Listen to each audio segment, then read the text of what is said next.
Hey guys, welcome to Dylan's Little Hobbies, and today we are going to be talking about Dragon Ball Super Episode 105. Wow.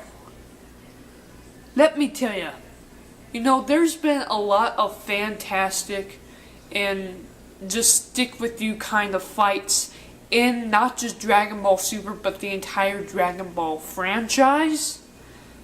But there's been this one character that I was actually kind of a fan of ever since I first saw him. And yet I never saw much of him because how I got into Dragon Ball was because of a show called Dragon Ball Z Kai. I got into it through Dragon Ball Z Kai, and let me tell you, this one character, I thought he was really, really cool. He really has nothing to do with the story. But in the original, and I mean the original Dragon Ball series, this character had a very humongous role in the character's period, in the show period. If it wasn't for this guy, then Goku probably would have never gotten interested in really fighting. He would never have gotten interested in martial arts. Of course he would fight, he's just saying, he's strong, but he would never be interested in martial arts. He would never have gone up against Piccolo. The world could have been destroyed by Piccolo long before the Saiyans even showed up. It is because of this character that Goku knows the Kamehameha. It is because of this character that Goku gained a best friend, Krillin. It is because of this character that Krillin was there that when Krillin died, made Goku a Super Saiyan. It was this character that is the true master of all the martial arts in terms of Dragon Ball. I'm talking about the one, the only, the pervy old Master Roshi. And let me tell you, he's a complete perv, but he's really used for comedy later on, but in the early Dragon Ball show, he was still used for comedy, but he knows exactly what he's doing in terms of fighting. Now, of course, eventually it got to the point where he just can't keep up. Everybody's getting so much stronger. While he is trying to get stronger and better himself, he was as there to, put up a good fight. Try to save some people, as many people as he can, and try to not die. That was his whole thing throughout the Dragon Ball moment.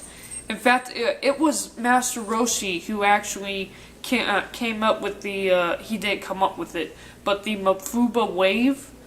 He did that in early Dragon Ball. He did that against Piccolo. He failed, he died, but what are you going to do?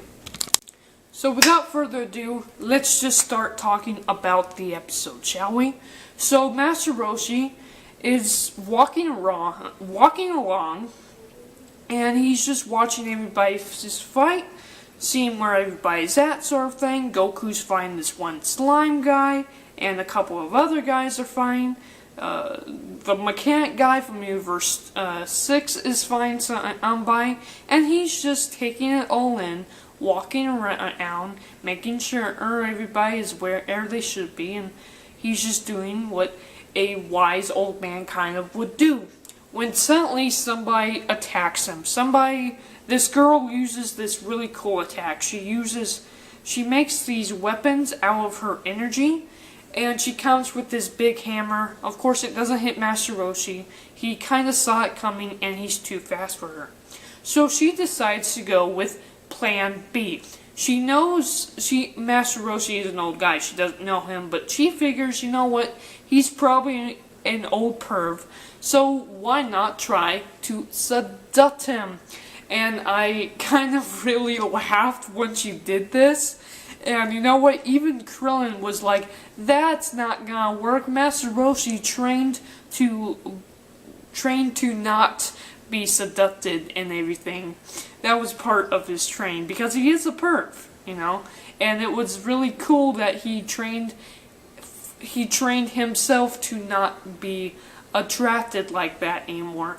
That's what was before the tournament began. That's what we were seeing when he was training, and I like the fact that they're using that at now. But here's the question though. Master Roshi's face does get red. So I think it does work. Now later on in the episode, Krillin goes, "Oh, he was just faking." I don't think he was faking. I think the seduction might have worked a little bit. And then he remembers because he starts powering up, and he tells the girl. But I feel like he was telling himself and not the girl that he trained himself not to be seduced, not to like that kind of women and everything else, and that this tournament power is really important. He says all that, and I feel like he says that to her, but I feel like he's telling himself that because he did blush. I mean, why would he blush if that? Why would he blush if that didn't work on him? But of course, that not only creeps but freaks the girl out, and she actually runs off the stage. And I laughed when I saw that. I thought, oh, that's just perfect. That was just absolutely perfect. I really enjoyed that moment. I don't know why, but I laughed so hard when that happened. Master Roshi, Big Buck Master Roshi reverts back to his normal self, and then calls out the girl who has been hiding in the shadows watching him fight. And he's ready to go toe-to-toe with her. But she's a tricky one. She has a really awesome move. So she's able to shoot like these flat diamond things. And what happens is some of them create illusions, and they're all around you, by the way. So some of them create illusions, and some of them are attacks. So you don't know if you're going to, you don't know where you're going to get attacked from. You don't know if you're stuck in an illusion, or if it's real or anything like that. And Master Roshi is kind of stuck in this kind of world. You know, it's a lot like Genjutsu, I think, of Naruto when I saw that. Because what Genjutsu does is it messes with your senses and everything, making you believe one thing, that's the illusion, and then somebody can attack you. That's what happens in Naruto with Genjutsu, and it's pretty much the exact same thing here. And it was just really cool to see that kind of move. And it actually does work. An attack hits Master Roshi, freezing him in place. And then his opponent, the girl, is going to attack him and finish him when he decides, you know what? That's it, you got me. But now I got a move for you. And he pulls out a tiny little bottle from his pocket or something and places it on the ground. It's time for the Mafuba. Now, there was an interesting question that came up with the Mafuba from last week and everything, and it's funny because every single question that was asked during before this episode, from episode 104, 105, the preview, every single question from that preview was answered. Was this actually a weapon? Because it is a tiny little bottle. I know it's not a sword, but is it a weapon? Technically it is, because it's not like an attack or anything. It's a solid thing, you know. The other weapons were allowed because they were just energy, but this is actually a tiny little bottle. So is it a weapon? Is it going to get him and his team disqualified because he's going to use this attack? Also, is this going to kill him because it once killed him in the original Dragon Ball series? But here's the thing. So, if you see what happens is once you use the Mafuba, it attacks your body and usually you die from it. But if you're strong enough to keep going on, you might be able to survive. And after all the training and everything, and I mean everything that these guys have gone through, Master Roshi is far stronger than we could have ever thought. And so the Mafuba is not going to kill him. I never thought for a second that the Mafuba was going to kill him at all. Now, he does the Mafuba, and it does work. The girl gets trapped in a little ball, and he tosses the ball out of the ring, disqualifying her and everything. But was this going to disqualify him? And you know what? Even Beerus and the rat guy from Universe 4, the God Destruction, got into like an argument there. And then the Omni King says, that was a really cool move. I'm going to accept it. So it was only accepted because it was a really cool move. Okay, don't mess with the Omni King. And I love the way they made the Omni King look when they did that. And the God of Destructions there were just terrified by the Omni King right there. It was so cool to me that they did that. I'm sorry, I really liked the fact that they did that. But anyway, so it doesn't disqualify Master Roshi. And Master Roshi gets attacked again by somebody else.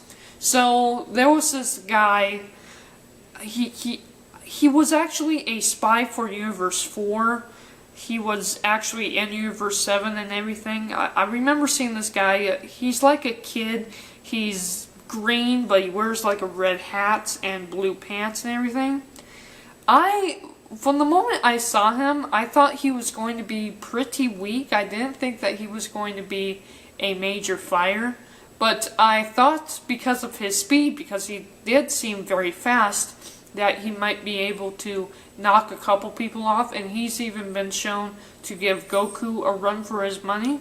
Not like Goku has to go Super Saiyan Blue, run of his money, just that, he's able to keep up with base Goku, at least. Base Goku. Not Goku Super Saiyan, not Super Saiyan Blue. Nothing like that, but base Goku, he was actually able to at least keep up with him or something. That was pretty cool. And he's like a green guy, wears a red hat, and he goes up against Master Roshi because he's mad that Master Roshi knocks 2 people out of the ring. His people, his teammates. So he powers up, and I was not expecting this. He actually transformed into like this bird creature, like this Birdman. I was not expecting it. It actually looked really, really cool. I really did like the transformation, and I actually ended up really liking the character by the end of the episode. Because it just seems like a perfect fight. He's young, but he's really, really strong, but he doesn't have enough knowledge or enough experience to actually go up against Master Roshi. Master Roshi, while weak, has a lot more experience in fighting. And really because of that, this guy, who is, by the way, Master Roshi even says it, is a lot stronger than him, but he's a lot faster, a lot stronger than him, but he's just not experienced enough in fighting, and he just can't really lay a hit. Now, if I have to put this guy power level, this is going off my headcanon, I would say that this guy might be stronger. He's definitely stronger than Tien, but is he stronger than Krillin? I don't think he is. I think he might be somewhere in the middle, or might be on par with Krillin. I don't think he's stronger. I think he's as strong as Krillin, which, by the way, Krillin is a lot stronger than Master Roshi. But again, because he doesn't have experience, he can't really hit a move. And this is when Master Roshi finally mans up and says, you know what, I gotta take you down. And I just love this. You know, ever since I saw that Master Roshi was going to be in the Tournament of Power, I thought, fantastic. This could be a really good chance to see what he's got. I really liked him in the original Dragon Ball series, and he's been nothing but a comedy character for the rest of the series. I really want to see what he can do. Of course, I'm going to have a couple laughs with him. It's Master Roshi, for God's sakes. But I really wanted to see what he can do. I really want him to put up a fantastic fight. And that's exactly what he does here. He powers up a Kamehameha, full blast, puts everything he's got into it, and blows the bird guy, I don't know his name, but blows the kid flat out of the ring. You know? And it was perfect. And then Master Roshi drops. Is he dead? Yes. He died. His heart stopped and everything. And everybody, Krillin, and I believe the Omni Kings, and you know what? Even Beerus. Beerus was impressed by this guy. He knocked out 2 people, and now he knocked out 3. And Krillin's just like, oh my god, no, is he dead? Even Goku is freaked out. Goku goes Super Saiyan Blue, gets rid of the slime guy, and goes to check on Master Roshi, and he starts his heart again using a couple key blasts and everything. And he's actually able to do it. Master Roshi does come alive. He didn't die, but he was so close. And I absolutely loved it when Goku was almost crying over Master Roshi, and so was Krillin. And you know what was incredible to me was that Beerus is like, okay, this guy deserves for me to learn his name. And he actually asked Krillin, what's his name again? Like, that's Beerus's way of saying, this guy was an amazing fighter, he did an amazing job.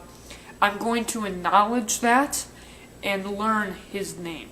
Which is, of course, Roshi. Roshi-sama, Master Roshi, Roshi-sensei, take your pick, that's who he is. Wow. I absolutely was blown away by this episode. This is exactly what I was asking for from the creators of Dragon Ball Super. This was fantastic. And I love the fact that he's not out yet, which means we are going to see more Master Roshi. He probably won't have an entire episode to himself like he did in this episode. But I'm speechless. This was such an amazing episode. I swear, there was a lot of good episodes. And you know what? Like I said, I loved the episode when Goku went up against Hit and actually beat his time skip. I also loved the episode when Goku, not Goku, but what's her name? Kale was able to control her Berserker form. But I swear, there is not another episode that I can put up at the top of my favorite episodes.